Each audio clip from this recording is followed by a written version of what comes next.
Welcome to This Explainer, where we're diving head first into the high-stakes, race-against-the-clock science of professional water damage restoration. When most of us think of a flooded home or a burst pipe, we just picture a huge mess that needs a few beach towels and a really good mop. But today we're going to completely flip how you look at water intrusion. We're talking applied science, structural engineering, and microscopic biology. Let's get into it. So let's kick things off with one absolutely critical number, 48.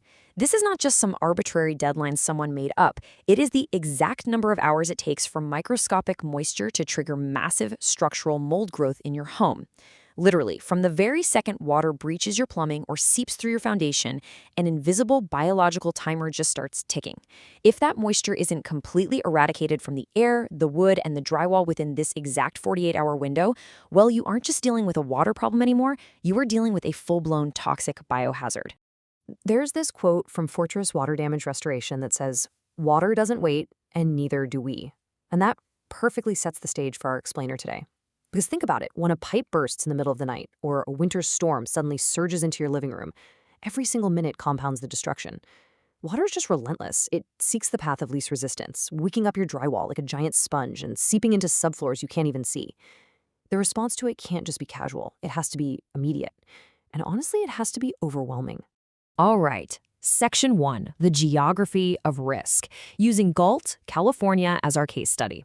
To really grasp why water damage is so devastating, we've got to look at how local geography essentially acts as a powder keg.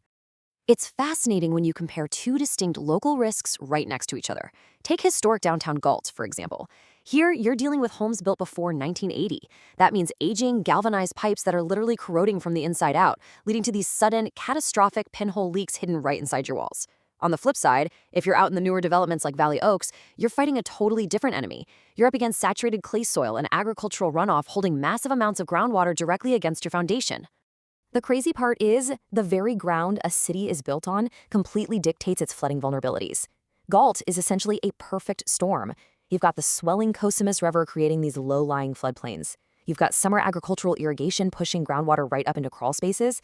And then you have storm drains just completely overflowing your Highway 99 during heavy rains, all because that clay-heavy soil absolutely refuses to absorb the water. It really doesn't matter if the water comes from the sky, the river, or a busted water heater. The environment dictates the battle. Moving into Section 2, racing against the clock. Let's see exactly how this local risk escalates into an absolute, urgent water crisis. We have to pay close attention to the life cycle of this damage. Within minutes, water spreads way beyond the initial source, completely saturating carpets and baseboards. Give it a few hours, and that destruction literally doubles in severity as the building materials swell and warp. Then we hit that critical 48-hour mark where trapped moisture starts breeding mold. Leave it unchecked for a few weeks, the structural entirety of the entire building just rots away. What starts out as a localized little puddle rapidly evolves into a massively expensive science experiment right there in your living room. To combat this terrifyingly fast timeline, professionals rely on what's known as the golden hour. We're talking 60 minutes. The goal is to deploy heavy-duty, truck-mounted extractors to your property within exactly 60 minutes of that initial phone call. They are not scheduling an appointment for next Tuesday. They treat it like a 911 emergency to stop the water dead in its tracks long before that 48-hour mold countdown really gets going. Okay, Section 3, categorizing the threat. Because, as it turns out, not all floods are created equal. We need to look at the water threat levels themselves. There are 3 official categories of water intrusion. Category 1 is clean water. Think of a clean supply line breaking. It's a huge mess, sure, but it is sterile. Then you step up to Category 2, which is gray water. Stuff coming from a washing machine or dishwasher, which definitely requires antimicrobial treatments. But then there's Category 3.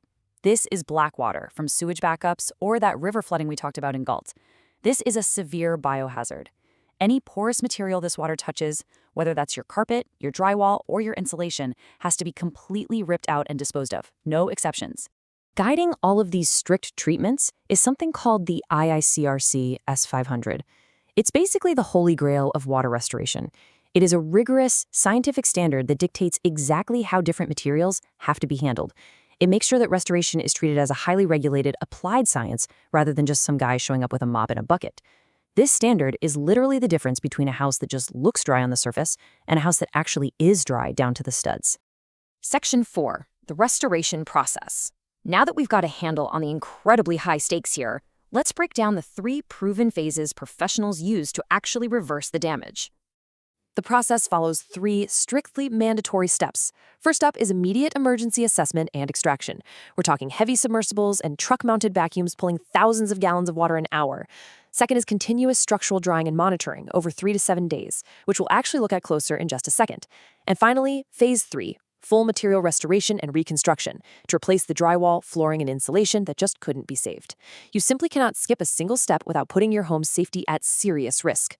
Think about the stark difference between what you, the homeowner, observe versus what the pros are actually hunting for. You see a puddle on the hardwood floor, maybe throw down a few beach towels and think, okay, handled it. But what the professionals see using these advanced thermal imaging cameras is a massive pocket of hidden moisture trapped deep inside your wall cavities, silently wicking its way up the studs and straight into the ceiling. If you don't find that invisible water, you absolutely lose the war. And that brings us to the actual science of structural drying. Professional crews don't just put a hand on a wall and guess if the room feels dry. They use strict mathematical data targets. They have to hit less than 15% moisture content for wood and less than 1% for concrete. To pull that off, they deploy these massive industrial air movers and commercial dehumidifiers that run 24 hours a day. They are literally pulling gallons of water straight out of the air, checking the progress every single day with hygrometers and thermal cameras. Section 5. The aftermath. Because once the physical water is finally gone, property owners face the next massive hurdle: insurance and recovery. During this whole recovery phase, professionals are translating a physical disaster into a completely undeniable data trail. They map out the exact moisture levels, photograph every single inch of the damage, and provide daily, highly verifiable drying metrics.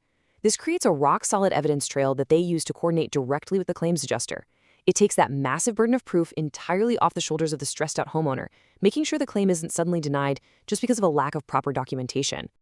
So what's the big takeaway from this entire explainer?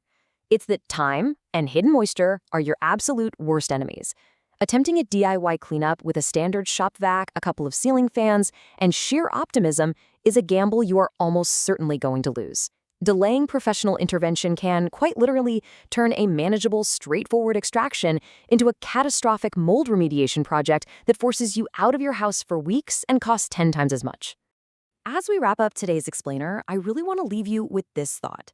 Think about the hidden geography and infrastructure of your own home right now. If a pipe were to burst tonight, do you know exactly what kind of soil is holding water against your foundation? Do you know how old your pipes actually are? Because as we've learned today, that 48-hour countdown is completely unforgiving, and water certainly won't wait around for you to find out.